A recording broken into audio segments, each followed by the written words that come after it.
अर्जुन को लग रहा है कि भगवान कहीं ये न कहें कि तुम युद्ध करो, तुम विजयी होकर जब राज्य को प्राप्त करोगे तो तुम्हारा सारा विषाद, तुम्हारा सारा शोक मिट जाएगा।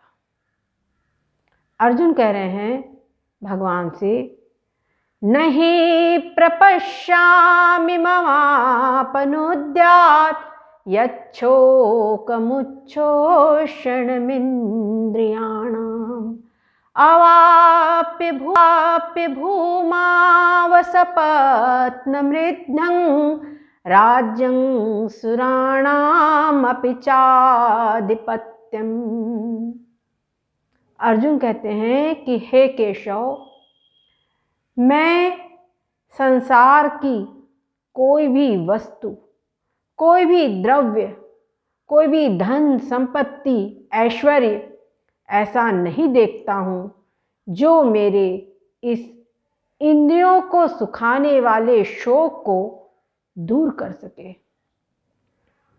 और तो और कहते हैं अवाप्य भूमा व सपत्न मृद्धं, यदि मैं इस संपूर्ण धरती का राज्य, जो कि शत्रुओं से रहित निष्कंटक राज्य हो और धन धान्य से भरपूर हो, ऐसा राज्य मुझको मिल जाए, और तो और राज्यं सुराणाम अपि चाधिपत्यम, देवताओं का अधिपत्य अर्थात इंद्र का संपूर्ण राज्य, इंद्र पद, ये भी अगर मुझको प्राप्त हो जाए तो भी मैं ऐसा नहीं देखता हूँ कि इन सबको प्राप्त करके भी मेरा इन इंद्रियों को सुखाने वाला शोक दूर हो जाए। छांदोग्य उपनिषद में एक प्रसंग आता है। एक बार नारद जी सनकादि ऋषियों के पास गए कि भगवान, मैंने सुना है कि आत्मविद शोक को पार कर जाता है, परंतु मुझको शोक होता है, इसलिए आप मुझको आत्मविद्या का उपदेश प्रदान कीजिए। तब नारद जी को सनकादि ऋषियों ने उपदेश दिया, यो वै भूमा तत्सुखम नाल्पे सुखमस्ति। यही बात यहाँ पर समझने की है। अर्जुन कह रहे हैं कि मुझको त्रैलोकी का संपूर्ण वैभव प्राप्त हो जावे, संपूर्ण ऐश्वर्य प्राप्त हो जाए, तब भी मैं ऐसा नहीं देखता हूँ कि ये सब मेरे इंद्रियों को सुखाने वाले शोक को दूर कर सके।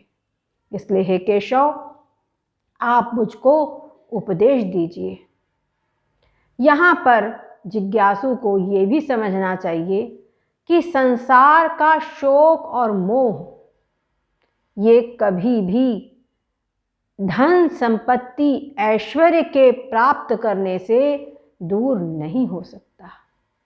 इसको प्राप्त करने के लिए संसार की कोई भी वस्तु सक्षम नहीं है। इस शोक को, मोह को दूर करने के लिए संसार की कोई भी वस्तु, त्रैलोकी की कोई भी भौतिक वस्तु समर्थ नहीं है। श्रुति कहती है, ऋते ज्ञाना न मुक्ति, ज्ञान के बिना मोक्ष नहीं है। इन शोक और मोह से छूटने के लिए, इनसे मुक्ति प्राप्त करने के लिए ब्रह्म ज्ञान ही एकमात्र उपाय है। ऋते ज्ञाना न मुक्ति, नान्या पंथा विद्यते अनाय, इसके अलावा कोई दूसरा उपाय नहीं है।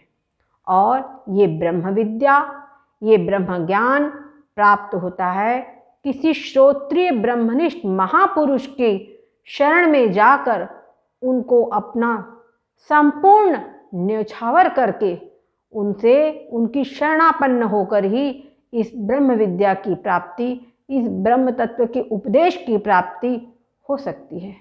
तद्विद्धि प्रणिपातेन परिप्रश्नेन सेवया, ये बात हमारी श्रुति ने कही है।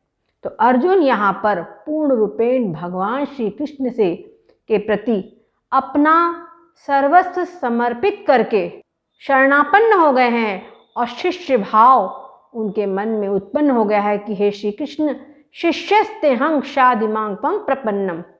और यहाँ पर अर्जुन को भगवान शिष्यत्व ग्रहण करने के अतिरिक्त और कोई दूसरा उपाय नहीं दिखाई पड़ रहा है।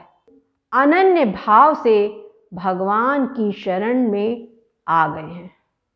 और हर कोई देखे अपने आप में कभी किसी का पुत्र समाप्त हो जाए या कोई और भी भौतिक जीवन में कोई संकट आ जाए, उस समय पर करोड़पति से करोड़पति व्यक्ति भी होगा तो उसके पास में तो अथाह धन संपत्ति है, पर वो अथाह धन संपत्ति उसके शोक को दूर नहीं कर सकती।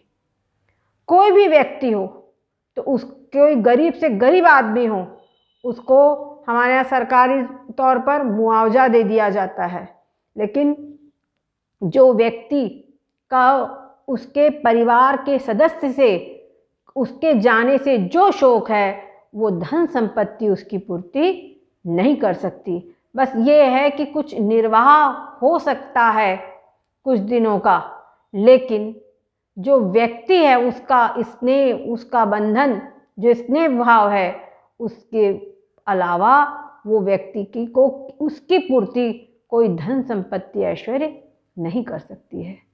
तो हम सभी अर्जुन के स्थान पर अपने आप को रखें और अनुभव करें जैसा अर्जुन के मन में शोक हो रहा है, जिस प्रकार से अर्जुन संसार के दुखों से भयभीत है, उसी प्रकार से अपने आप को भी हम अनुभव करें और भगवान की शरण ग्रहण करें।